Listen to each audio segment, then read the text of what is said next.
The door flew open before Andrew could knock a second time. Nobody sent for a child. Yet there he was. A boy. 7 years old. Pajamas printed with tiny gavels and scales of justice. The kind a father picks out, not a mother. His hair swept back neat and deliberate, like he had combed it specifically for this moment. His eyes were pure Chanwoo. Same shape. Same stillness. The kind of eyes that didn't blink when they should. Andrew looked down. The boy looked up. Neither of them moved. Then Juchan pressed a folded document flat against Andrew's chest with one small hand, and held it there. "You need to read that," Juchan said, "before you say anything else to my mother. Welcome to Black Silk Stories, the home of Afro-Korean stories that hit different. Subscribe, drop a comment, and do not go anywhere. This is only the beginning." Andrew was a broad man.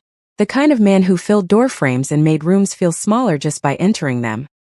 He had come dressed for business.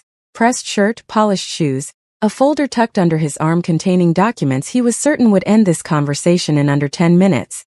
He had not prepared for this. His eyes dropped to the paper against his chest, then back to the boy's face. Something shifted in him. Not quite discomfort, not quite amusement. Something in between that he didn't have a name for. "Where is your mother?" "She's inside." Juchan didn't move from the doorway. "And you're not." Andrew exhaled slowly through his nose. "Son. I'm not your son." Came out clean. No anger, no performance. Just a correction, the way you'd correct someone who mispronounced your name. Andrew took the document. Unfolded it. His eyes moved across the page and whatever confidence he arrived with began quietly leaving his face. Inside the house, behind the thin wall that separated the sitting room from the front door, Maureen Pete sat on the edge of a wooden chair with both hands pressed flat on her thighs. She was not crying. She had finished crying an hour ago, alone in the bathroom with the tap running so Juchan wouldn't hear. Now she just sat. She could hear everything. Her son's voice. Small and steady. The silence from the man outside that meant the document was doing what Juchan said it would do. He found it in his father's files, she thought. Of course he did. Changwoo had kept everything. Every document, every clause, every letter sorted and labeled in brown folders stacked in the wooden cabinet beside their bed. After the funeral, Maureen couldn't touch that cabinet for 4 months. She would walk past it every night and feel it watching her. It was Juchan who opened it first. She had found him sitting cross-legged on the floor one Saturday morning, a folder open across his lap, reading. Just reading. Like it was the most natural thing in the world for a 6-year-old to do with his dead father's legal documents. She had stood in the doorway and watched him and felt something crack open in her chest that had no business cracking open again. "Juchan, come and eat." He had looked up at her with Chanwoo's eyes. "Mama, did you know that a sitting tenant has rights?" She hadn't known what to say. So she said, "Come and eat, baby." He had closed the folder carefully, put it back, and followed her to the kitchen. But she noticed he memorized the number on the tab before he did. That was 8 months ago.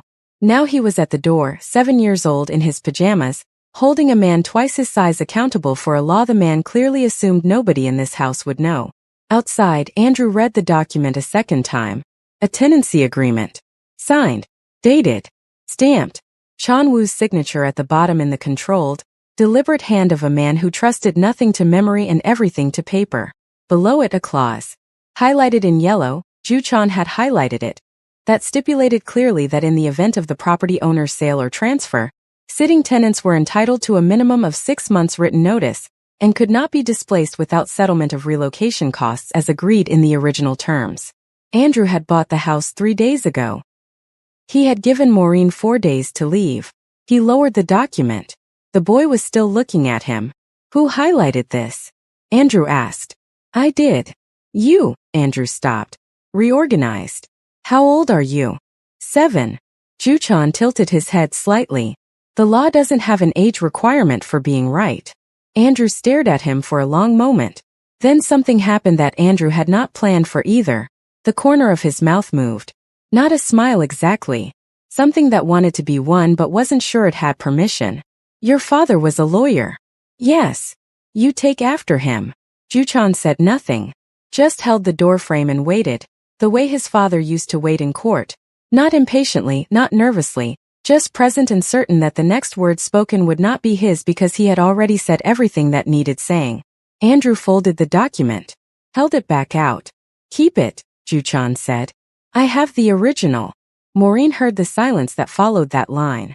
She pressed her hand over her mouth, not because she was going to cry, because she was going to laugh, and she didn't know if laughing was allowed right now. She didn't know if anything light was allowed in this house yet. She heard Andrew's voice again, lower now. The authorities scrubbed out of it. Mrs. Chan-woo. She's not available right now. Ju-chan's voice. You can write a formal letter. The address is on the agreement. A pause. The address on the agreement is this house. I know. A beat. Write it anyway. Andrew looked at this child, this small pajama-wearing, back-combed, unblinking child, and felt something he had not felt in a very long time in the presence of another human being. He felt outranked. Not threatened. Not amused anymore. Outranked. The specific feeling of realizing you walked into a room assuming you were the most prepared person there and discovering quietly that you were not.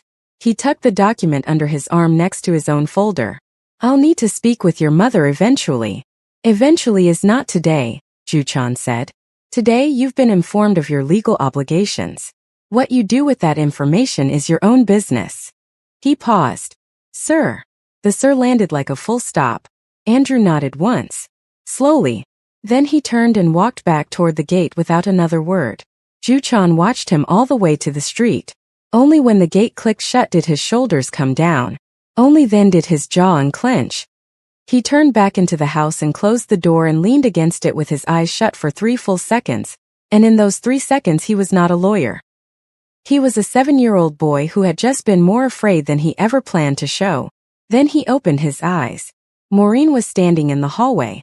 She had her arms crossed tight over her chest, the way she held herself when she was trying not to fall apart in front of him. Her eyes were red at the corners. Her face was doing that thing it did, trying to look calm and not quite getting there. They looked at each other across the narrow hallway. He's gone, Ju-chan said. Maureen nodded. Her throat moved. He'll be back, she said. Her voice was quiet, not defeated, careful. Like she was handing him the truth gently. Baby, he bought the house. He has paperwork too. I know. Ju-chan pushed off from the door and walked toward her. But his paperwork doesn't cancel our rights. It just means we have to use them correctly. Maureen looked down at her son. At the neatly combed hair and the gavel pajamas and the face that was her husband's face in miniature. The same serious brow. The same mouth that set itself in a line when the mind behind it was working. Where did you learn all of this? She whispered. Though she already knew. Ju-chan looked up at her. Appa left it for us. Appa. The Korean word for father that he still used. That he refused to stop using. Maureen had never asked him to. She never would. She pulled him into her arms and held him. He let her, both arms around her waist, face pressed into her side. And just for a moment, just that one hallway moment, he stopped being the lawyer and she stopped pretending she wasn't scared. And they were just the two of them the way they had been for 2 years. Holding each other up in this house that might not be theirs for much longer. What's our next move? Maureen asked into his hair. Ju-chan pulled back. Looked up at her. We document everything, he said. Every visit. Every word he said today. Time, date, what he was wearing. He was already moving toward the wooden cabinet. And then we write the letter first. Before he does. Maureen watched him pull open the cabinet drawer. Watched his small hands flip through brown folders with a certainty that had no business living in a 7-year-old body. Outside, a car started somewhere down the road. Inside, a boy pulled out a sheet of paper, uncapped a pen and began to write. And Maureen stood in the hallway of a house that was no longer legally theirs in name, only in right, and felt 2 things at once that had no business existing in the same moment. Pride so sharp it hurt. And a fear she had been carrying since the day Chan-woo's colleague called her phone at 11 p.m. with that voice. That particular tone of voice that only exists for one kind of news. Because Ju-chan was right about the tenancy clause. He was right about Andrew's obligations. He was right about all of it. But there was something in that cabinet, one folder brown like the rest, labeled in Chan-woo's handwriting. That Ju-chan had never opened. That she had never let him open. That she prayed every single day he would not find. Because the tenancy agreement Chan-woo had signed so carefully, so deliberately, so like a man who trusted everything to paper, It was signed in Chanwoo's name only, not hers. And Chanwoo was gone. And the law that her 7-year-old son quoted like his life depended on it was the same law that, in the wrong hands, could use that single fact to unravel everything Ju-chan had just built at that door. Maureen pressed her hand flat against the hallway wall, held herself there, watched her son write, and said nothing. The letter was 3 paragraphs long. Ju-chan read it aloud twice before he sealed it, once to check the language, once to check the tone. He had learned that from his father's recordings. Chanwoo used to record himself practicing closing arguments on a small black device that sat on the desk in his study. After he died, Maureen had put the device in the brown cabinet without listening to it. Ju-chan had listened to all of it. Every recording, every argument, every pause and correction and moment where his father's voice tightened around a word, because the word mattered and Chanwoo wanted to feel its weight before he used it in front of people who would judge him for choosing it. Ju-chan was 6 when he first pressed play. He had sat on the floor of the study with the device in both hands and listened to his father's voice fill the room for the first time in 7 months, and he had not moved for 2 hours. He never told Maureen. Some things you carry alone, even at 6. Especially at 6 when you understand without anyone explaining it, that the person who should be helping you carry it is the same person you are trying to protect. He addressed the envelope to Mr. Andrew with the care of someone writing a legal submission. No first-name familiarity. No aggression in the handwriting. Just clean, deliberate letters that said, without saying, I know exactly what I am doing. I'll put it under the gate, he told Maureen. She was at the kitchen counter making tea she wouldn't drink. It's getting dark. The gate is 4 meters from the door. He was already pulling on his sandals. I counted. Maureen turned around. You counted. Last week. He said it like it was obvious. You should always know the distance between where you are and where danger might come from. She stared at him. He looked up from his sandal strap, caught her expression. Something flickered across his face. A brief awareness that he had said something that landed heavier than he meant it to. Appa said that, he added quietly, in one of the recordings. Maureen turned back to the counter. 4 meters, she said, her voice careful and even. Come straight back. He was back in 3 minutes and 40 seconds. Maureen knew because she counted. She was doing that more lately, counting things. Seconds, steps, the number of times she woke up at night, the number of days since the last bill she couldn't pay. Counting was the only way to make uncertainty feel like something she had her hands on. Ju-chan came back inside, locked the door, and went to wash his hands with the seriousness of someone completing a procedure. Then he came to the kitchen and climbed onto the stool across the counter from her, and folded his hands on the surface. He'll get it tonight, he said. If he responds the way I think he will, he'll come back tomorrow morning. And if he brings a lawyer? Ju-chan was quiet for a moment. Then we find out what kind of lawyer. He looked at her steadily. Not every lawyer is good, Mama. Appa said the most dangerous thing in a courtroom isn't a brilliant opponent. It's a dishonest one. Maureen wrapped both hands around her mug. Your father said a lot of things. He wrote them down too. A pause. Most of them. The kitchen held the quiet between them. Outside, the neighborhood was settling into evening. Distant voices, a radio somewhere, the sound of a gate opening and closing down the road. Are you scared? Maureen asked. She didn't know why she asked it. She wasn't sure she wanted the answer. Ju-chan looked at his folded hands, then back at her. I was scared when I opened the door, he said. He's very big. She almost smiled. He is. But scared doesn't mean wrong. He unfolded his hands and placed them flat on the counter. Appa was scared in the big case.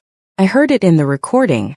His voice did a thing. Right before the closing argument, it went very quiet.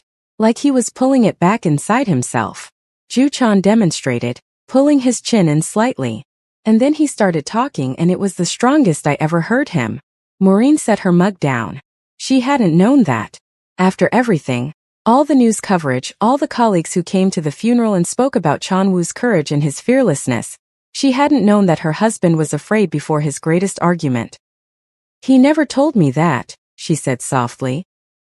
He didn't know I was listening. Ju-chan looked at her with those eyes, steady, old, borrowed from a man who no longer had use for them. I think he would have told you eventually. Maureen pressed her lips together. Eventually was a word that meant nothing now. Go and sleep, she said. Tomorrow we'll need you sharp. He climbed down from the stool without arguing, which told her he was more tired than he was letting on. At the kitchen door he stopped. Mama. Yes. The folder in the cabinet. The one with the blue mark on the tab. He didn't turn around. What's in it? The question hit her like a hand on the chest. She kept her voice level. Kept her hands around the mug. Kept everything where it was supposed to be. Old documents, she said. Nothing for now. A pause. Long enough that she knew he was deciding whether to believe her. Okay, he said finally. He left. She listened to his footsteps down the hall. The sound of his bedroom door. The quiet that followed. Then she put her face in her hands and sat in her kitchen and let herself come apart for exactly 4 minutes. She counted. Before she pulled herself back together, washed the mugs, turned off the light, and went to stand in front of the wooden cabinet in the dark. The blue-tabbed folder was in the second drawer. She pulled it out, held it, did not open it. She already knew what was inside. She had read it so many times that the paper had softened at the fold lines, had taken the shape of her hands from all the time she'd held it exactly like this, standing alone in the dark after Ju-chan was asleep. The tenancy agreement was in Chan-woo's name. Korean law. Korean signature. A man who had organized everything so carefully that he forgot, or maybe trusted too much, that he would always be there to be the name on the paper. A dead man's name held no tenancy. Andrew's lawyer, if he was any kind of lawyer at all, would find that in 20 minutes. Everything Ju-chan had built at that door today, the document, the highlighted clause, the 7 reasons, the sealed letter under the gate, it was all real. It was all correct. It was all the work of a mind that had no business being 7 years old, and it might not be enough. Andrew came back the next morning. Not with a lawyer. Alone. He stood at the gate in a simpler shirt than the day before. No folder under his arm. He pressed the buzzer once and waited with his hands in his pockets, which was not the posture of a man who came to fight. Ju-chan was already dressed. School uniform, hair combed back, bag on the table. He had been up since 5:30. Maureen had found him at the kitchen table with a notepad, writing what appeared to be a numbered list, and had not asked. When the buzzer sounded, he stood up. I'll go, Maureen said. Together, Ju-chan said. She looked at him. He looked at her. She nodded. They went to the door together. Maureen with her arms loose at her sides, making herself take up space the way she'd had to learn to do after Chan-woo died, when the world started treating her like a question mark. Ju-chan beside her, notepad in hand, pen clipped to the front of his school shirt. She opened the door. Andrew stood at the gate. Morning light. Quieter face. A long moment passed where nobody spoke. Then Andrew said, I read the letter. We know, Ju-chan said. Andrew's eyes moved to the boy briefly, then back to Maureen. I owe you an apology, Mrs. Chan-woo. For days was not right. I should have. He stopped. Adjusted. I didn't know the full situation when I bought the property. Now you do, Maureen said. Now I do. He exhaled. Looked at Ju-chan. You wrote that letter. My mother and I wrote it, Ju-chan said evenly. It was not entirely true and they both knew it, but it was the right thing to say and Andrew didn't challenge it. I have 7 months left on my building loan, Andrew said. I bought this place because I needed the rental income to cover it. I can't carry 2 properties. He looked between them. But I also can't, his jaw tightened. I can't come and remove a woman and her child with 4 days' notice. That's not. He stopped again. Not legal, Ju-chan offered. Not right, Andrew said. The distinction landed. Ju-chan wrote something on his notepad. Andrew watched him. What are you writing? That you said right instead of legal. Ju-chan looked up. That matters. Andrew stared at the boy for a long moment. The same feeling from yesterday returned. That sensation of being outranked, except this morning it came without the embarrassment. This morning it came with something closer to respect. What's your name? Andrew asked. Though he had heard it through the walls of the property transaction, he wanted to hear the boy say it. Ju-chan. A beat. Maureen. My mother's name. And my father's. He held Andrew's eyes. Both. Andrew nodded slowly. Ju-chan. He said it carefully. Got it right. I'm not your enemy. I don't have enemies, Ju-chan said. I have situations that need managing. Andrew laughed. It came out sudden and genuine, the kind of laugh that surprises the person doing it. He covered his mouth briefly, collected himself, looked at Maureen, who was watching her son with that expression again. That expression that had no clean name. "Mrs. Chan-woo," Andrew said. His voice settled now. "I'd like to propose something. Sit down. Properly. I think there's an arrangement here that works for both of us, if we approach it right." He glanced at Ju-chan. "All three of us." Maureen looked at her son. Ju-chan looked at his notepad. Then at Andrew. "Saturday," he said. 10 o'clock. You bring your documents. We'll have ours. "I'll be here," Andrew said. Ju-chan nodded, clicked his pen closed. "We'll see you then, Mr. Andrew." He won that Saturday. Not by argument. By preparation. By the 14 pages of notes he had organized into 4 sections, rights, obligations, precedent, proposal, that he walked Andrew through across the kitchen table while Maureen served tea that this time she actually drank. Andrew signed a revised agreement. 6 months minimum at reduced rent. Option to extend. Both names on the amended document, Maureen Pete Chan-woo and the estate of Chan-woo, recognized and legitimate. When Andrew left, he shook Ju-chan's hand. Man to man. Small hand in a large one. "When you're older," Andrew said at the gate, "I hope I never have to face you in court." Ju-chan looked up at him with those eyes. "You won't have to face me," he said. "Unless you need me." 18 years later, Andrew needed him. The courtroom was full. The kind of case that filled rooms, cameras outside, journalists, people with opinions they'd already formed before the evidence was read. Andrew sat at the defense table in a gray suit, older, heavier, afraid in the way that only adults who have spent decades not being afraid can be afraid, completely and without practice. Ju-chan stood at the front. Taller now. The hair still swept back, still deliberate. His mother's jaw. His father's eyes. A suit that fit the way Chan-woo's suits had always fit, like it was not clothing but a decision. He turned to face the court and for one moment, just one, his voice did that thing. Went quiet. Pulled itself back inside. Then he began. And it was the strongest anyone in that room had ever heard a lawyer speak. He presented every piece of evidence with the precision of someone who had been reading law since before he lost his first tooth. He dismantled the prosecution's case not dramatically but surgically. The way you take apart something that was never as solid as it looked, piece by patient piece, until the structure falls on its own without anyone having to push it. Andrew watched him from the defense table.